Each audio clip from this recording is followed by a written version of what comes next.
Fed up on fed up. Fed up, fed up, fed up, fed up, fed up on fed up.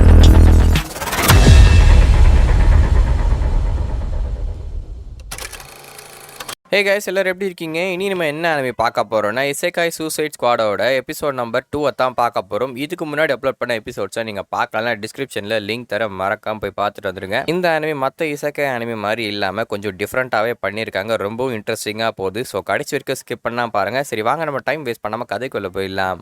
எபிசோட open பண்ண உடனே வந்து other world இருக்குது பார்த்தீங்களா, நம்ம ஆட்கள் போனாங்களே அந்த உலகத்தை தான் காமிக்கிறாங்க. அங்கே ஒரு குவீன் வந்து பார்த்தீங்கன்னா அவங்களோட கேஸ்டலுக்கு போய்கிட்டு இருக்கு. மக்கள் எல்லாருமே அவங்கள நோக்கி போகிறாங்க, எங்களுக்கு ஏதாவது தாங்கன்னு சொல்லிட்டு ரொம்பவும் வறுமையில் இருக்காங்க போல். ஒரு ராஜாவோ ராணியோ போனாங்கன்னா கண்டிப்பாக சாதாரண மக்களை குறுக்கவே விட மாட்டாங்க. அதே மாதிரி தான் அங்கே இருக்க சோல்ஜர்ஸ் எல்லாருமே அடித்து நவுத்துக்கிட்டு இருக்காங்க அவங்க எல்லாரையும். அப்படியே அந்த நாட்டோட கேஸ்டலை தான் காட்டுறாங்க. இது ஒரு பெரிய சிஸ்டமாக இருக்குது. அதை வச்சு கதவை திறந்துட்டு உள்ளே போயிட்டு ஒரு மீட்டிங் மாதிரி போட்டுட்டு இருக்காங்க. இப்போ நடந்த வாரோட எல்லா டீட்டெயில்ஸும் கொடுத்துக்கிட்டு இருக்க. அங்கே இருக்க மினிஸ்டர்ஸ்ல என்ன சொல்றாங்கன்னா இது ஒரு விக்டரி தான். இவ்வளவு நாள் தோத்துக்கிட்டு இருந்த வார இப்ப ஜெயிச்சிட்டோம் அப்படின்ற மாதிரி தான் சொல்லிக்கிட்டு இருக்காங்க. ஆனா இது ஜெயிச்சிட்டோமா? இங்க வார ஜெயிக்கிறத பாக்குறீங்க. மக்களோட நிலைமை யோசிச்சு பாத்தீங்களா? அங்க பட்னியில எத்தனை பேர் செத்துட்டு இருக்காங்க அப்படின்ற மாதிரி ஒரு சோல்ஜர் கத்துறாரு. இவர் வந்து மார்க்கெல பிடிச்சார பாத்தீங்களா? அந்த கமாண்டர் தான். இவரோட பேரு செசில். இவர் இப்படி சொன்னதை கேட்ட அந்த மினிஸ்டர்ஸ்ல என்ன சொல்றாங்கன்னா, தம்பி வார்ல ஜெயிச்ச சோல்ஜர்ஸ்க்கு ஏதாவது ரிவார்ட் தரணுமா இல்லையா? ரிவார்ட்ஸ் வந்து அவங்களுக்கு தரணுமா இல்ல சாதாரண மக்களுக்கு வீட்டுல உட்காந்துருக்காங்களே அவங்களுக்கு தரணுமா? நீயே சொல்லு. அங்க உயிரை கொடுத்து போராடிக்கிட்டு இருக்காங்க, அவங்களுக்கு தான் முதல் உரிமை தரணும் அப்படின்ற மாதிரி சொல்ல. நீங்க சொல்றது எல்லாமே சரிதான். ஆனா இந்த வார் வந்து நீடிச்சுட்டே இருந்ததுன்னா நம்ம நாட்டில் இருக்க மக்கள் பசி பட்டினியில சாவாங்க. இதுக்கு ஏதாவது ஒரு வழியை பண்ணியே ஆகணும் அப்படின்ற மாதிரி தான் சொல்லிட்டு இருக்காங்க. அப்ப பின்னாடி இருந்த குவீன் என்ன பண்றான், எல்லாரும் வாய மூடுங்க, இதை போய் விக்டரின்னு சொல்லுவீங்களா? அங்க இருக்க எனிமிஸை என்னதான் நீங்க சாவடிச்சிருந்தாலும் அந்த நாட்டை இன்னும் ஃபுல்லா அழிக்கல. அந்த நாட்டு மொத்தமும் அழிகிற வரைக்கும் நமக்கு வந்து வெற்றியே கிடையாதுன்ற மாதிரி தான் சொல்லிக்கிட்டு இருக்காங்க. ராணி, நான் சொல்றது தயவு செஞ்சு ஒரே வாட்டி கேளுங்க. அந்த வேற ஒரு உலகத்துல இருந்து வந்த அந்த கிரீச்சர்ஸ் இருக்காங்க பாத்தீங்களா, 5 பேர், அவங்கள வச்சு ஏதாவது பண்ணலாம். அவங்க எடுத்துட்டு வந்து வெப்பன்ஸ் எல்லாமே டிஃப்ரெண்டா இருக்கு, அதை வச்சு ஏதாவது யூஸ் பண்ணலாமா வார்ல அப்படின்ற மாதிரி அந்த செசில் வந்து கேட்க. அதெல்லாம் ஒன்றும் தேவையில்லை, என்ன கோழ மாதிரி பேசிட்டு இருக்க? உன்னால போய் சண்டை போட முடியாதா? இந்த நாட்டோட ஹீரோன்னு ஒரு காலத்துல சொன்னாங்க உன்ன. இது இருக்கே அந்த சூட்ஸ் அது உன்னோட தானே, அது பிரின்சஸ் தான் கொடுத்தாங்க. அதை வச்சுட்டு நீ இந்த மாதிரி பேசிக்கிட்டு இருக்க. உன்னோட திறமையை மட்டும் நீ காட்டு, நீ அவங்களெல்லாம் யூஸ் பண்ண தேவையில்லை அப்படின்ற மாதிரி சொல்லி விட்டுறாங்க. நம்ம ஆளுக்கு மூஞ்சே மாறி போயிடுது. இவங்க இப்படி பேசிக்கிட்டு இருக்கிறது ஒரு சின்ன பொண்ணு பாக்குறா. இவ தான் இந்த நாட்டோட பிரின்சஸ், இந்த குயினோட பொண்ணு ஃபியோனு. இவன் என்ன பண்றான்னா அவங்க அம்மா கிட்ட தான் பேச ஆரம்பிக்கிறான். இந்த மாதிரி எனக்கு ஒரு விஷயம் தோணுது, அதை நான் பேசலாமான்னு கேட்கவும் சரி பேசுன்னு சொல்றாங்க. அவளும் பார்த்தீங்கன்னா அந்த அதர் வேர்ல்ட்ஸ்லேருந்து வந்த நம்ம ஆட்களை பற்றி தான் பேசுகிறா. ஒருவேளை அவங்க நம்ம நாட்டை காப்பாற்ற வந்த ஹீரோஸாக இருக்கலாம், அவங்கள நம்ம பயன்படுத்தி பார்க்கலான்றத சொல்லவும் நீ வாயை மூடிட்டு அவங்கள பற்றின எந்த இன்ஃபர்மேஷனுமே நமக்கு தெரியாது, நம்ம நாட்டையே அழிக்கிற அளவு கூட அவங்க மாறலாம், அதனால பைத்தியக்காரத்தனமாக பேசாமல் சாத்திட்டு ரூமுக்கு போன்னு சொல்லிட்டு அமுச்சு விட்டுறாங்க. இவங்களும் பார்த்தீங்கன்னா அவங்க ரூமுக்கு வந்துட்டு என்ன பண்ணுறேன்னா அந்த ஊரில் இருக்க நிலைமையை தான் பார்க்குறாங்க. ஒரு பிரெட்டு கூட இல்லாமல் அதை அடிச்சுக்கிட்ட மக்கள் எல்லாமே பசி பட்னியில் அங்கே கவலைப்பட்டுக்கிட்டு இருக்காங்க. இவங்களுக்கு பார்த்தீங்கன்னா நிறைய டின்னரு எல்லாமே வச்சிருக்காங்க அங்கே சொகுசா. ராஜ குடும்பம் இல்லையா, அதனால இவங்களுக்கு எல்லா வசதியுமே இருக்கு. ஆனா அங்க இருக்க மக்கள் எல்லாருமே கஷ்டப்பட்டுட்டு இருக்காங்க. இதை பார்த்து இவங்க ரொம்பவும் வருத்தப்பட்டு இருக்காங்க. அந்த சாப்பாடு கூட உள்ள இறங்கவே இல்லை. இப்படி இவங்க கவலைப்பட்டுக்கிட்டே இருக்க கதவை தட்டி யாரோ உள்ள வராங்க. வேற யாரும் இல்லை, அந்த கமாண்டர் சேசில் தான். மறுபடியும் சாப்பிடாம இருக்கீங்களான்ற மாதிரி கேட்க, இல்ல எனக்கு பசிக்கல அப்படின்ற மாதிரி தான் அந்த பிரின்சஸ் சொல்லிக்கிட்டு இருக்காங்க. நீங்க சாப்பிடாம இருக்கிறதுனால மக்களுக்கு சாப்பாடு கிடைக்க போறது இல்ல, ஒழுங்கா உங்க சாப்பாடை சாப்பிடுங்க அப்படின்ற மாதிரி சொல்ல. இல்ல என்னால் சாப்பிட முடியல, நான் உங்களை இங்க கூப்பிட்டதுக்கு ஒரு காரணம் இருக்கு. அந்த பொண்ணுங்களை பத்தி என்ன நினைக்கிறீங்க அப்படின்ற மாதிரி கேட்கறேன். யாரை பத்தி கேட்கறீங்க? அதான் பிடிச்சிட்டு வந்தீங்களே அந்த 5 கைதிகளை பற்றி தான் கேட்குறேன். அவங்க தான் வாரையும் மொத்தமாக சேஞ்ச் பண்ணாங்க இல்லையா, அங்கே இருக்க எல்லாரும் ஈஸியாக அழிச்சாங்க அப்படின்னு அவங்கள வச்சு இந்த நாட்டை காப்பாற்றுறதுக்கான வழி இருக்கும். இந்த வார நிறுத்தத்துக்கு ஒரு கீயாக கூட அவங்க இருக்கலாம். அதனால் நீங்கள் போய் வந்து அவங்ககிட்ட பேசி பாருங்க அப்படின்ற மாதிரி தான் இந்த பிரின்சஸ் ஒரு ரெக்வஸ்ட்டாக வைக்கிறாங்க. அப்படியே கட் பண்ணி இந்த பக்கம் நம்ம ஹார்லே குவீனை காட்டுறாங்க. நம்ம உலகத்தில் இருக்கும்போது போலீஸ் அவளை பிடிச்சிருப்பாங்க. உன்னோட பேர் ஹார்லே குவீன், நீ வந்து ஒரு டாக்டராக இருந்திருக்கியா,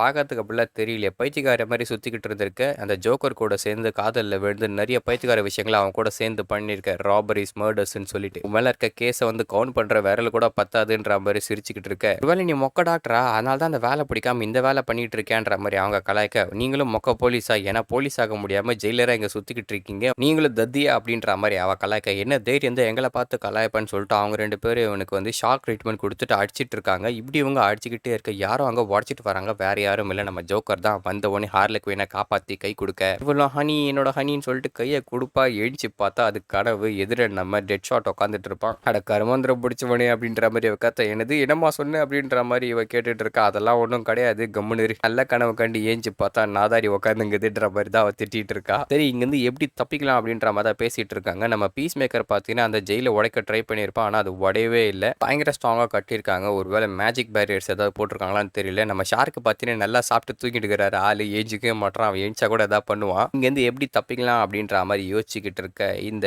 கிளேஃபேஸ் இருக்கான்ல, அவன் என்ன சொல்கிறான்னா, இவ்வளோ நேரம் ஆகியும் நம்மளை கூப்பிடலன்னா அவங்க வந்து நம்மளை ஒதுக்கி வச்சிட்டாங்கன்னு நினைக்கிறேன். ஒரு வேளை நம்மளை அவங்க எதிரிகளாக பார்க்குறாங்களோ அப்படின்ற மாதிரி சொல்ல, டே பைத்தியக்காரா, உன்னோட பைத்தியக்காரத்தை இருந்தால் தான் நம்ம இங்கே ஜெயிலில் மாட்டிக்கின்னு இருக்கோம், எதுக்காக இந்த மாதிரி பண்ணிகிட்டு இருக்கன்ற மாதிரி கேட்கவும், டே இந்த மாதிரி இசைக்கை ஃபேண்டசினா பொதுவாக நம்மளை மாதிரி ஹீரோஸ் வருவாங்க, இந்த நாட்டோட நம்ம காப்பாற்றணும், அதுக்கப்புறம் நமக்கு வந்து பெரிய பொசிஷனு கோல்டெல்லாம் தந்து நம்மளை ராஜ வாழ்க்கை மாதிரி வாழ விடுவாங்கன்ற மாதிரி யோசிச்சுட்டு வந்திருப்பான். அடா பாவி, நீ பார்த்த ஃபேண்டசி கதையெல்லாம் வந்து இதை கம்பேர் பண்ணிட்டு இருக்கியா? நீ பண்ண கிறுக்குத்தனத்தினால இப்போ நம்ம ஜெயிலில் இருக்கோம், எப்படி இங்கேருந்து தப்பிக்கிறது அப்படின்ற மாதிரி பேசிக்கிட்டு இருக்க. சரி ஏதோ இருந்தாலும் சீக்கிரமா பிளான் போடுங்க, ஏன்னா நம்ம இங்க வெளியே வந்து எவ்வளவு நேரம் ஆகுது தெரியுமா? 12 மணி நேரம். அதாவது அந்த அமெண்டா என்ன சொன்னாங்க, 72 மணி நேரத்துக்குள்ள அந்த சிக்னல் ஒன்று இருக்கும் பார்த்தீங்களா, அந்த சிக்னலை சுற்றி இருந்தா ஒன்றும் ஆகாது. ஒருவேளை அந்த சிக்னலை தாண்டி போயிட்டுனா 72 மணி நேரத்தில் இவங்க கழுத்தில் இருக்க பாம்பு வந்து வெடிச்சு போயிடும். அதாவது இவங்க தப்பிக்க ட்ரை பண்ணா வெடிக்கிற மாதிரி செட் பண்ணியிருப்பாங்க அந்த டைம்குள்ள. அப்படின்னா அந்த சிக்னல் கண்டிப்பாக அந்த ஹெலிகாப்டருக்கு பக்கத்தில் தான் இருக்கும். அதுக்கிட்ட நம்ம வந்து 72 மணி நேரம், அதாவது 3 நாளுக்குள்ள போகலன்னா நம்மளோட கழுத்தில் இருக்க பாம்பு ஆட்டோமேட்டிக்காக வெடிஞ்சு நம்ம எல்லாரும் இறந்து போயிடுவோம் அப்படின்றத சொல்கிறான். இவன் சொன்னதை கேட்டோடனே நம்மளுங்க இப்போ தான் ஸ்ட்ரைக் ஆகுது. அப்படி எல்லாரும் ஆச்சரியமாக பார்க்க, என்னடா பார்க்குறீங்கன்ற மாதிரி கேட்கும். இல்லைப்பா, உனக்கும் மூளை இருக்குன்றத ப்ரூவ் பண்ணிட்டேன்ற மாதிரி அவனை கலாய்ச்சிட்டு இருக்கானுங்க. டே அதெல்லாம் விடுங்கடா, இந்த மொக்க ஜோக்க போடாமல் ஒழுங்காக இங்கேருந்து எப்படி தப்பிக்கிறதுன்னு யோசிங்கன்ற மாதிரி சொல்லவும், நீங்கள் யாரும் கவலைப்படவே தேவையில்லடா, நான் தப்பிக்கிறேன், இந்த கதையோட ஹீரோ நான் தான், நானே இதுலேருந்து தப்பிக்கிறேன்ற மாதிரி கிளேஃபேஸ் எழுந்துக்கிறான். டே உன்னை பற்றி எனக்கு தெரிஞ்சு போச்சுடா, நீ அவனா நீ இந்த கதைங்கள்லாம் நல்ல நல்ல கதையெல்லாம் ஆல்டர் பண்ணி ஹீரோக்கு ஏற்ற மாதிரி பண்ணுறன்ற பேரில் சொதப்பலாக்கவே அவன் தானே நீ, உன்னை நிறைய வாட்டி பார்த்துருக்கேன், இப்போதான் எனக்கு ஞாபகம் வருதுன்ற மாதிரி நம்ம டெட் ஷாட் சொல்லிட்டு இருக்கான். எப்பா பழசெல்லாம் கலரக்கூடாதுப்பா, இந்த கதையோட எம்சி நான் தான் இங்கே இருக்க எல்லாரையும் காப்பாற்ற போகிறேன், அந்த பிரின்சஸ் வந்து என்கிட்ட கெஞ்சி கேட்க போகிறாங்க, இந்த உலகத்தை நான் காப்பாற்ற போகிறேன் அப்படின்னு சொல்லிட்டு இவன் என்ன பண்ணுறான்னா அவனோட பவரை யூஸ் பண்ணி இந்த பக்கத்துலேருந்து அந்த பக்கத்துக்கு வந்துடுறான். அவன் கிளே இல்லையா, அதனால் அந்த கம்பியில் பாஸ் ஆகி அப்படியே இந்த பக்கம் வந்துட்டு என்ன சொல்கிறான்னா,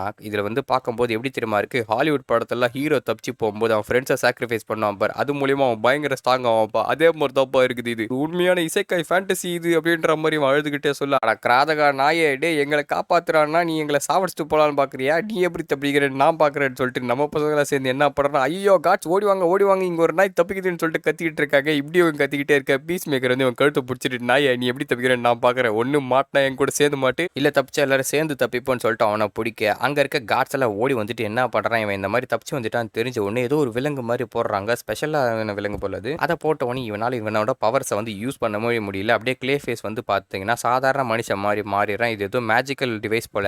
அவனை அடிச்சு அப்படியே தூக்கி உள்ள தான் போடுறாங்க. உள்ள போட்டுட்டு கொஞ்ச நேரம் கழிச்சு அந்த கதவு தந்து எல்லாரும் வெளியே வாங்க அப்படின்ற மாதிரி கூப்பிடுறாங்க. அவங்க லாங்குவேஜ் வந்து இவங்களுக்கு புரியல, இருந்தாலும் அவங்க சொல்றது வந்து ஆக்ஷன் மூலியமா இவங்க கொஞ்சம் கொஞ்சமா புரிஞ்சுக்கிட்டு வெளியே வந்து பார்த்தா சாப்பாட்டுக்கான நேரம் போல ஏதோ சூப் மாதிரி வச்சிருவாங்க. பார்க்கறதே கன்றாவியா இருக்கு, யாரோ பாந்தி எடுத்து வச்ச மாதிரி. எடா சுத்தி இருக்கவங்களா சட்டையை போடாம உட்காந்துட்டு இருக்கான், பாதி பண்ணி பாதி மனுஷன் மாதிரி இருக்கானுங்க. ஒருத்தரும் ஒரு விதமா இருக்கானுங்க. அவன் பேசுற லாங்குவேஜ் புரியல, குடிக்கிறது என்னடா ஏதோ மூத்திர மாதிரி இருக்கு, இது எப்படா சாப்பிடுறதுன்ற மாதிரி தான் நம்ம ஆளுங்க பார்த்துட்டு இருக்காங்க.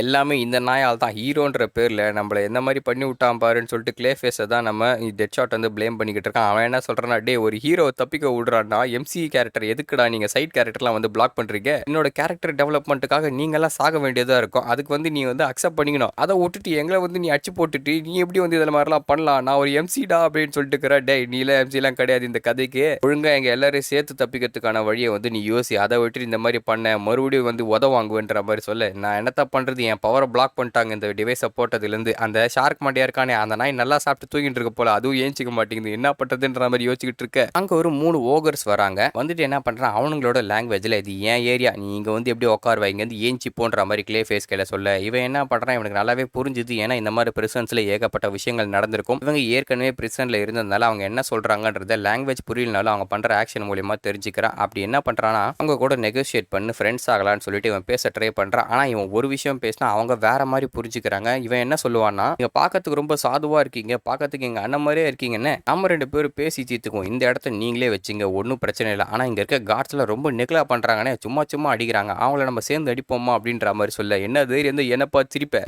நான் யாருன்றதை காட்டுறேன்டான்னு சொல்லிட்டு அந்த ஓகர் என்ன பண்ணுவானே, இவனுக்கு ஒரே ஒரு குத்து விடுவேன், பறந்து போய் அந்த பக்கமாக விழுந்துருப்பான். இவன் வேற ஒன்று சொல்லியிருப்பான், ஆனால் லாங்குவேஜ் புரியாதனால அவன் வந்து இவனோட ஆக்ஷன்ஸை வச்சு இவன் நம்மளை கலாய்க்கிறான்னு நினச்சிட்டு போட்டு அடிச்சிட்டு இருப்பான் கிளே ஃபேஸை. இப்படி இவன் அடித்த உடனே ஹார்லி குயின் என்ன பண்றான்னா அந்த ஓகருக்கு வச்சு இந்த சூப் எடுத்து குடிச்சிட்டு இன்னும் மூஞ்சி மாதிரியே கேவலமா இருக்குடா அப்படின்னு சொல்லிட்டு பேனு நாக்க காட்டுவோம். இதை பார்த்தவொடனே அவன் கடுப்பாய் அடிக்க வர நம்ம பசங்க சண்டையை ஸ்டார்ட் பண்ணி விட்டுறாங்க. போட்டியோட பெரட்டி எடுத்துட்டு இருக்காங்க. அந்த ஓகரும் பார்த்தீங்கன்னா இவங்களை அடிக்கலாம் தான் ட்ரை பண்ணிக்கிட்டு இருக்கான். அப்போ நம்ம பீஸ் மேக்கர் என்ன பண்ணுவோம்னா கூட இருக்க எல்லாரையும் போட்டு பொக்குன்னு குத்தின்னு இருப்பான். நம்ம ஹார்லே குயினும் பார்த்தீங்கன்னா இவனை சண்டை போட்டு மூஞ்சில பக்கெட் தூக்கி அடிச்சு பொக்குன்னு குத்திக்கிட்டே இருக்கான். அவன் கழுத்து பிடிச்சி தூக்குவான். பின்னாடி டெட் ஷாட் மண்டையில ஒரு அடி அடிப்பான். இப்படி இவங்க கூட சேர்ந்து ஒர்க் பண்ணி பயங்கரமா ஃபைட் பண்ணி அந்த எல்லா ஓகர்ஸையும் அடிச்சு போட்டுறாங்க. அப்புறம் அங்க பார்த்தீங்கன்னா காட்ஸ் இந்த சண்டையை தடுக்கிறதுக்காக வரவும் எல்லாரும் பார்த்தீங்கன்னா பயந்து ஓடுறாங்க. அவன் கையில ஏதோ ஒரு டிவைஸ் மாதிரி இருக்கு, அதை யூஸ் பண்ண போறாங்கன்னு உடனே ஏதோ மேஜிக் போல நம்ம பசங்க வந்து சூசைட் ஸ்குவாடுன்ற மாதிரி போஸை கொடுத்துட்டு இருக்கு. அவனுக்கு மந்திரத்தை போட்டு என்ன பண்றானுன்னா 3 பேரையும் மடக்கி விட்டு நம்ம கிளே ஃபேஸோட சேர்த்தியும் பிடிச்சிடுறாங்க. எல்லாரையும் பிடிச்சிட்டு இவங்க எல்லாரையும் பனிஷ்மெண்ட் செல்ல போடுங்கன்னு சொல்லவும் வேற ஒரு செப்பரேட்டான செல்லுக்கு நம்ம ஆட்கள் எல்லாரையும் போட்டு தூக்கி போட்டுட்டு இருக்காங்க. ஷார்க்கையும் பார்த்தீங்கன்னா அங்கே தூக்கி வந்து போட்டுறாங்க. தூங்கினே தான் இருக்கிறான். அவன் ஏஞ்சிக்கவே இல்லை, நல்லா சாப்பிட்டு தூங்குறான் போல குழந்தை. இதுக்குடா இங்கே பிடிச்சிங்க அப்படின்ற மாதிரி நம்ம பீஸ் மேக்கர் வந்து அதை உடைக்க ட்ரை பண்ணுறான். ஆனால் அது பயங்கர ஸ்ட்ராங்காக இருக்குது இதுக்கு முன்னாடி எந்த பிரச்சனை விட. நீங்கள் என்ன இது இங்கே புதுசா அப்படின்ற மாதிரி பின்னாடி இருந்து ஒரு குரல் வருது. அவன் பார்த்தீங்கன்னா ஜாப்பனீஸ் தான் பேசுகிறான். எங்களோட லாங்குவேஜ் பேசுகிறேன்னா அப்படின்னா நீ எங்கள் நாட்டிலேருந்து வந்தவனா, அந்த உலகத்தை சேர்ந்த ஆளா நீ அப்படின்ற மாதிரி கேட்க அவன் வந்து இன்ட்ரடக்ஷன் கொடுக்குறான். என்னோட பேர் தான் ரிக் ஃபிளாக், நான் ஆர்கஸ்லேருந்து வந்தவன் அப்படின்னு சொல்கிறான். ஆர்கஸ்னா வேற எதுவும் கிடையாது, அந்த அமெண்டா இருந்தாங்க பார்த்தீங்களா, அந்த கேங் தான் அது. அதோட லீடர் தான் அந்த அமெண்டா. இதுக்கு முன்னாடி வந்த டீமோட கேப்டன் இவர் தான் போல கடைசியாக உயிரோடு இருக்கவர். ஓ நீ அந்த பொம்பளைக்கு தான் வேலை செய்யறியா அப்படின்ற மாதிரி சொல்ல, ஓ அப்படியா, நீங்கன்னா அவங்க அமிச்சாங்களா, ஒருவேளை எங்களை காப்பாற்றத்துக்கா இல்லைன்னா உங்களை இங்கே அனுப்புறதுக்கு வேற ஏதாவது ரீசன் இருக்கா, முதல்ல நீங்கள் யாருன்னு சொல்கிற மாதிரி சொல்ல ஒரு செகண்டுக்கு உத்து பார்க்குற பார்த்தவொடனே இவனுக்கு நல்லாவே தெரிஞ்சது இவங்க யாருன்னு சொல்லிட்டு ஃபர்ஸ்ட் எடுத்தவொடனே நம்ம ஹார்லே குயின் தான் ஸ்பாட் பண்ணுறான். நீ தானே ஹார்லே குயின் ஜோக்கர் கூட சுற்றிக்கிட்டு இருக்க அப்படின்ற மாதிரி சொல்ல எழுது. நீ தான் ஹார்லே குயின் அப்படின்ற மாதிரி தான் சுற்றி இருக்க பசங்களா பார்த்துட்டு இருக்கானுங்க. நீ டெட் ஷாட், நீ கிளே ஃபேஸ், பீஸ் மேக்கர், அது மட்டும் இல்லாமல் கிங் ஷார்க் வேறையா எல்லாரையும் அமைச்சிருக்காங்கன்னா அவங்க வந்து சீரியஸாக இருக்காங்கன்னு அர்த்தம். இந்த மிஷினை எப்படியாவது கம்ப்ளீட் பண்ணணும் ஆசைப்படுறாங்கன்னு நினைக்கிறேன்ற மாதிரி அவங்க சொல்ல முதல்ல எதுக்காக இங்கே அனுப்புனாங்க அப்படின்ற மாதிரி தான் நம்ம ஹார்லே குயின் கேட்குறா. அதுக்கு இவங்க என்ன சொல்கிறாங்கன்னா தண்ணி மற்றும் நேச்சுரல் ரிசோர்ஸை கண்டுபிடிக்கிறதுக்காக தான் இங்கே அனுப்பிட்டு இருக்காங்க அப்படின்ற மாதிரி சொல்கிறான். அதாவது என்னன்னா இங்கே வந்து பாப்புலேஷன் ரொம்ப அதிகமாகிட்டே இருக்குல்ல, அதனால் அந்த ரிசோர்ஸ் எல்லாமே பார்த்தீங்கன்னா ரெடியூஸ் ஆகிட்டே இருக்குது. ஒரு கட்டத்தில் அது காலி ஆகிடும். அப்படி காலி ஆகிடுச்சுன்னா நமக்கு வந்து அடிஷ்னலாக வேறு ரிசோர்ஸ் தேவைப்படும். அதனால் இந்த ஒரு புது உலகத்துக்கான கேட்டை ஓப்பன் பண்ணி இங்கே ஏதாவது கிடைக்குதா அப்படின்னு சொல்லிட்டு தான் பார்க்கறதுக்கு இந்த டீம் எல்லாம் அமைச்சிருப்பாங்க. நம்ம ஹார்லேயோட டீம் வந்து ஃபர்ஸ்ட் டீம் கிடையாது. அதுக்கு முன்னாடி இந்த ரிக் ஃபிளாக் இருக்கான் பார்த்தீங்களா, இவனோட டீம் தான் அமைச்சிருக்காங்க. எத்தனை உயிர்களை தியாகம் பண்ணாலும் சரி அந்த நேச்சுரல் ரிசோர்ஸை கண்டுபிடிக்கணும். ஏன்னா அதை ஃபர்ஸ்ட் கண்டுபிடிக்கிறவங்க அதை ஹை ரேட்டுக்கு விற்று பயங்கரமான லாபமும் பார்க்கலாம். அதுவும் இல்லாமல் கண்ட்ரிக்கு பயங்கரமான லாபமும் வரும்ன்றதுனால தான் இப்படி ஒரு ரிஸ்கியான பிளானை வந்து போட்டிருக்காங்க. ஓ அப்படின்னா உன்னை காப்பாற்றுறதுக்காக தான் இங்கே எங்களை அமைச்சாங்களா அப்படின்ற மாதிரி அவன் சொல்ல அவனோட ஃபேஸ் வந்து லைட்டாக சேஞ்ச் ஆகுது. எதுவுமே சொல்ல மாட்டான், வேற ஏதோ ஒரு ரீசன் இருக்கு போல. சரி உங்கள் கழுத்தில் இருக்க பாம்ஸை பற்றி சொன்னாங்களா அப்படின்றது கேட்கும். அது எனக்கு நல்லாவே தெரியும்ப்பா, நாங்கள் இங்கே வந்து ரொம்ப நேரம் ஆகுது, இன்னும் எங்களுக்கு இருக்க டைம் எவ்வளோ தெரியுமா, 58 மணி நேரம் மட்டும்தான். அதுக்குள்ளே மறுபடியும் அந்த சிக்னலுக்குள்ளே போனோம்னா நாங்கள் வந்து வெடிச்சு செத்துருவோம் அப்படின்ற மாதிரி நம்ம பீஸ் மேக்கர் சொல்கிறான். எனக்கு வெடிச்சு செத்துறீங்களா, ஒருவேளை டைம் பாம்பர் செட் பண்ணியிருக்காங்களா, ஓ இந்த அளவுக்கு யோசிச்சிருக்காங்கன்னா மேடம் ரொம்ப இன்டெலிஜென்ட் தான். நீங்கள் வந்து பிளேன் என்ன ஆச்சு அப்படின்ற மாதிரி கேட்கவும் அந்த பிளேன் கிராஷ் ஆயிடுச்சுப்பா. சரி நான் போன பிறகு எனக்கு பின்னாடி கண்டிப்பாக அவங்க கூட ஒரு ஆஃபீஸராக அமைச்சிருப்பாங்க இன்சார்ஜுக்காக. எனக்கு தெரிஞ்ச கட்டானாவை தான் அமைச்சிருப்பாங்க. அவள் வரலையா அப்படின்ற மாதிரி கேட்கவும் கட்டானாலாம் இல்லை, எங்கள் கூட வந்த ஆஃபீஸரோட பேர் ஆடம் ஈவன் ஏதோ ஒன்று சொன்னாங்கப்பா, அவனை அந்த பிளேன் கிராஷில் செத்து போட்டான், நாங்கள் மட்டும் தான் உயிரோடு இருக்கோம் அப்படின்ற மாதிரி சொல்ல, ஓ இதான் விஷயமா, எங்களுக்கும் வேற வழி இல்லை, எக்யூப்மெண்ட்ஸ் ஏதாவது இருக்கான்ற மாதிரி கேட்கவும் அது அந்த பிளேனோட க்ரஷ் ஆகிடுச்சு அப்படின்ற மாதிரி நம்ம ஆட்கள் சொல்கிறாங்க. எனக்கு தெரிஞ்ச அந்த சிக்னல் வந்து பிளேனை சுற்றி இருக்கும், அந்த கேட் இருந்தது பார்த்தியா, அதை சுற்றி தான் இருக்கிறதுக்கான வாய்ப்புகள் இருக்குது. அதனால் நம்ம இப்போது அந்த டைம் முடியறதுக்குள்ளே அங்கே போயிடணும், இல்லைன்னா உங்கள் உயிர் எல்லாமே போயிடும். அதுக்கு வந்து நான் உதவி செய்கிறேன், நான் வந்து ரூட்லாம் சொல்கிறேன், ஆனால் இங்கேருந்து தப்பிக்கிறதுக்கு எனக்கு உதவி செய்யுங்க, நம்ம எல்லாரும் சேர்ந்து ஒன்றாவே போவோன்ற மாதிரி சொல்ல, உன் கூட நான் ஏன்டா வரேன் அப்படின்ற மாதிரி தான் டெட் ஷாட் கத்திக்கிட்டு இருக்கான். நமக்கும் வேற வழி இல்லடா அப்படின்ற மாதிரி பேசிக்கிட்டே இருக்க பின்னாடி ஏதோ ஒரு முணங்குற சத்தம் கேட்குது. யாரான்னு பார்த்தா நம்ம ஷார்க் வந்து எழுச்சிடுறா. எழுச்ச உடனே என்ன ஆகுதுன்னு பார்த்தீங்கன்னா பயங்கரமாக பிள்ளைக்கு பசிக்குது போல, சோறு எங்க அப்படின்னு ஏற்றிட்டு ரத்த வாட வருது அப்படின்னு சொல்லிட்டு நம்ம ஆட்களை சாப்பிட்றதுக்காக தான் வந்துட்டு இருக்கா. டே இவனை கண்ட்ரோல் பண்ணுங்கடா, அந்த நாய் நம்மளை சாப்பிட்டு போறான்டான்ற மாதிரி கத்த, ஐயோ இவனை எப்படியா கண்ட்ரோல் பண்ணுறது, அதெல்லாம் எங்களுக்கு தெரியாதுன்ற மாதிரி சொல்லிட்டு இருக்கான். இவன் என்ன பண்றான்னா ஏதோ சாண்ட்விச்சை பார்த்தா மாதிரி சாப்பிட்றதுக்காக கிட்ட வர அந்த கேப்டன் என்ன பண்றான்னா, டே நனவை கொஞ்சம் நிறுத்துறா அப்படின்றா. நனவை யாரையாது, ஓ இந்த ஷார்க்கோட ரியல் நேம் பாது, இவனுக்கு சின்ன குழந்தையோட மைண்ட் தான், அதனால இவனை எப்படி கண்ட்ரோல் பண்றேன் பாரு அப்படின்னு சொல்லிட்டு, உனக்கு சோறு தானே வேணும், எங்களுக்கும் ரொம்ப பசிக்குதுப்பா, சோறு வந்து அந்த ஜெயிலுக்கு அந்த பக்கம் இருக்குது, நீ போய் எத்துக்குப்பா அப்படின்ற மாதிரி சொல்ல, இவன் போயிட்டு தரப்பான், தரக்க ட்ரை பண்ணுவானா, தரக்கவே முடியாது. அன்லாக் பண்ணி தானே வச்சிருந்தோம், நல்லா தர, நல்லா ஷேக் பண்ணு, ஒருவேளை ஆயில் உள்ளன்னு நினைக்கிறப்பா, அதான் டோர் தக்கா இருக்குன்ற மாதிரி சொல்ல, நம்ம ஷார்க் என்ன பண்றா போட்டு உழுக்குன்னு உழுக்கிட்டு இருக்கான். அந்த பக்கத்துல இருந்து காட்ஸ் வந்து இவனை தடுக்கிறதுக்காக வந்துகிட்டே இருக்க, ஒரு உதைப்பான் பாருங்க, அது அந்த பக்கம் போய் விழுந்துரும். நம்ம ஷார்க் அடிக்கிறதுக்காக அந்த சோல்ஜர் வந்து கையை உங்க ஹார்லே குயின் அவன் கையை பிடிச்சிட்டு அந்த கட்டையை வாங்கி ஒரு அடி அடிப்பா. இவளுக்குள்ள மேஜிக் பவர் மாதிரி வந்து அவன் பறந்து போய் அந்த பக்கம் விழுவான். இவங்களுக்கும் வந்து மேஜிக் எப்படி ஆக்டிவேட் பண்ண தெரிஞ்சிச்சு போல, ஆனால் அது அன்கான்சியஸாக தான் பண்ணியிருப்பாங்க. இதைத்தான் நம்ம கிளே ஃபேஸும் நோட்டீஸ் ரிலீஸ் பண்ணுறான். அடித்த உடனே என்ன பண்ணுறான்னா கீ எடுத்து அவனோட விலங்கு அதுக்கப்புறம் அவுத்துட்டு இங்கேருந்து தப்பிக்கிறது எப்படின்ற மாதிரி பேசிக்கிட்டே இருக்கா. அதுக்கு நான் வழியாக பண்ணுறேன்னு சொல்லிட்டு அவனோட பவர் யூஸ் பண்ணி கிளேஸை உருவாக்கி கீ மாதிரி ஆக்கிடுறான். கீ மாதிரி ஆக்கிட்டு அங்கே இருக்க பிரசன்ஸ் எல்லாத்தையுமே ஓப்பன் பண்ணி விட்டுறான். இவர் எம்சின்னு நினச்சிக்கிட்டு டைலாக்லாம் பேசிக்கிட்டு இருப்பான். இப்படி இவன் பேசிக்கிட்டே இருக்க குறுக்க பீஸ் மேக்கர் வந்துட்டு எல்லாரும் வெளியே வாங்கடா, சண்டை போட வேண்டிய நேரம், இதுக்கெல்லாம் லாங்குவேஜ் தேவையே இல்லை, போராளிகளே எழுந்துருங்க அப்படின்ற மாதிரி பாகுபலி டைலாக பேச அங்கே இருக்க ஜெயில் கைதிகள் எல்லாருமே ஓடி வராங்க வெளியே. இதை தடுக்கிறதுக்காக அங்கே இருக்க காட்ஸ் எல்லாமே வராங்க. இந்த மந்திரம் ஒன்று யூஸ் பண்ணாங்க பார்த்தீங்கன்னா நம்ம ஆட்களை பிடிக்கிறதுக்கு, அதை தான் யூஸ் பண்ணுறாங்க. அப்படி பிடிக்கும் போது நம்ம ஹார்லே குயின் முதல்ல அதை தகர்த்துட்டு எழுச்சி ஓடிடுறா. இவளுக்கும் மேஜிக் சக்தி கொஞ்சம் கொஞ்சமாக வந்துகிட்டு இருக்க போல. இதுக்கப்புறம் ஷார்க் எழுச்சி என்ன பண்ணுவான்னா போயிட்டு அடிக்க ஆரம்பிச்சிடறான். குழந்தைக்கு ரொம்ப பசிக்குது போல, ஒரே வாயில எல்லாத்தையும் போட்டு சாப்பிட்டுக்கிட்டு இருக்கா பாடிபூரி மாதிரி. இந்த ஃபைட் சீன் பார்த்தீங்கன்னா காமெடியாக இருக்கும், அதே நேரத்தில் ரொம்ப பார்க்கறதுக்கே பார்த்தீங்கன்னா வித்தியாசமாக இருக்கும். ஏன்னா மற்ற ஃபைட் சீன்ஸ் எல்லாமே ரத்தம் தெரிக்கிற மாதிரி அந்த மாதிரி தானே இருக்கும். பொதுவாக இசைக்காய்ஸ்னா பெரிய பெரிய அனிமேஷன், அதுக்கப்புறம் ரத்தம் தெரிக்கிற மாதிரி அந்த மாதிரி இருக்கும். ஆனால் இதை பொறுத்த வரைக்கும் கொஞ்சம் டிஃப்ரெண்ட்டாக இருக்குது, கலர்ஃபுல்லாக பண்ணியிருக்காங்க.